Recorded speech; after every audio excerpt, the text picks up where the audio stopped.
देखिए, हम सबसे पहले पानी और बिजली के उत्पादन को बढ़ाने पर जोर देंगे। उसके बाद T&D लॉसेज जो बिजली में होते हैं उसको कम करेंगे। पानी का जो अपव्यय हो रहा है उसको रोकेंगे। मैं आम जनता से भी अपील करता हूं कि वे अपने यूरिनल्स और लैट्रिन्स दोनों अलग अलग करें, अथवा एक ऐसी कॉमन टंकी रखें जहां यूरिनल का उपयोग करने पर छोटा बटन दबाएं और दीर्घ संख्या के लिए बड़ा बटन दबाएं, तो इससे 60 से 70% पानी की बचत हो जाएगी और शुद्ध पेयजल का अपव्यय नहीं होगा। मुझे याद है, जब मैं बचपन में छोटा था तो लोहे की बरात में नहाता था। लोहे की बरात में नहाने के बाद उसमें कपड़े धुलते थे। कपड़े धुलने के बाद घर की सफाई होती थी और घर की सफाई के बाद उसी पानी से घर के आगे नाली की सफाई होती थी। भोजन करने के बाद जो हम हाथ धोते थे, थाली में पानी रहता था, उसमें मान लो कोई भोजन के छोटे मोटे टुकड़े रह गए, सब्जी के टुकड़े रह गए, उनको गायों की कुंडी में डालते थे। तो वहाँ गाय है, गली में कोई बकरी है, कुत्ता है, उन सब के लिए वो पानी उपयोग में आता। एक एक बूंद का आदर्शतम उपयोग होता था। हमारी कोशिश रहेगी कि जन शिक्षण को हम बढ़ावा दें, ज़्यादा से ज़्यादा लोगों, आप भी मीडिया से भी मैं अपील करता हूँ कि वे पानी के सदुपयोग के लिए, फिजूल खर्ची को रोकने के लिए हमारा साथ दें।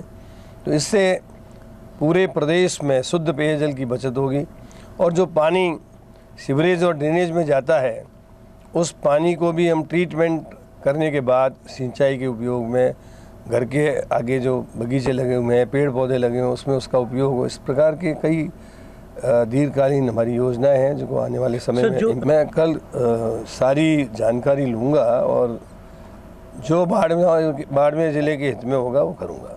सर, मुख्यमंत्री जल स्वावलंबन योजना थी, उस योजना का आगे क्या क्रियान्वयन रखेंगे या फिर उसके ऊपर समीक्षा करेंगे, क्या रहेगा उसके ऊपर? देश लेंगे कि उस योजना में क्या हुआ, क्या केवल वही जुमलेबाजी थी।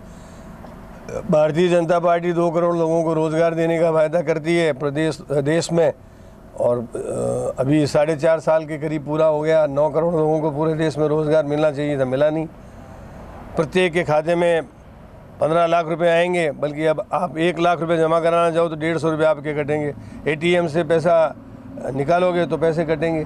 तो हर चीज़ पर जो चीज़ें कभी नहीं हुई आज़ादी के बाद, वो चीज़ें ये सरकार कर रही है। हम लोग जो हैं, जो कहते हैं वो करते हैं। आपने देखा होगा कि कांग्रेस के मुख्यमंत्री अशोक जी गहलोत थे, उस समय हरदेव जोशी पत्रकारिता यूनिवर्सिटी, अंबेडकर लॉ यूनिवर्सिटी खोली गई थी। भारतीय जनता पार्टी की सरकार ने उसको 1 साल के बाद बंद कर दिया। अपनी सरकार बनते ही उन्होंने बंद कर दिया था। हमारी सरकार ने आते ही इन दोनों विश्वविद्यालयों को वापस शुरू करने का निर्णय किया।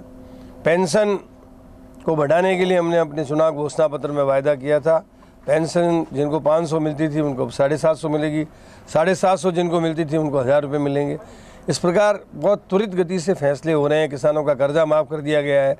और अभी माननीय राहुल गांधी जी परसों जब जयपुर में आए थे तो उस समय माननीय मुख्यमंत्री जी ने ये घोषणा की कि 1 लाख कृषि कुओं के कनेक्शन जारी किए जाएंगे और आने वाले 5 वर्षों में कृषि बिजली की दर नहीं बढ़ाई जाएगी। ये इतने महत्वपूर्ण फैसले हैं जो किसानों के लिए बहुत ही दूरगामी परिणाम देने वाले हैं और किसान इससे खुशहाल होगा। और किसान अब मानने लग गया है कि किसान की और कांग्रेस की राशि मिलती है और भारतीय जनता पार्टी की राशि जो है कॉरपोरेट सेक्टर से मिलती है।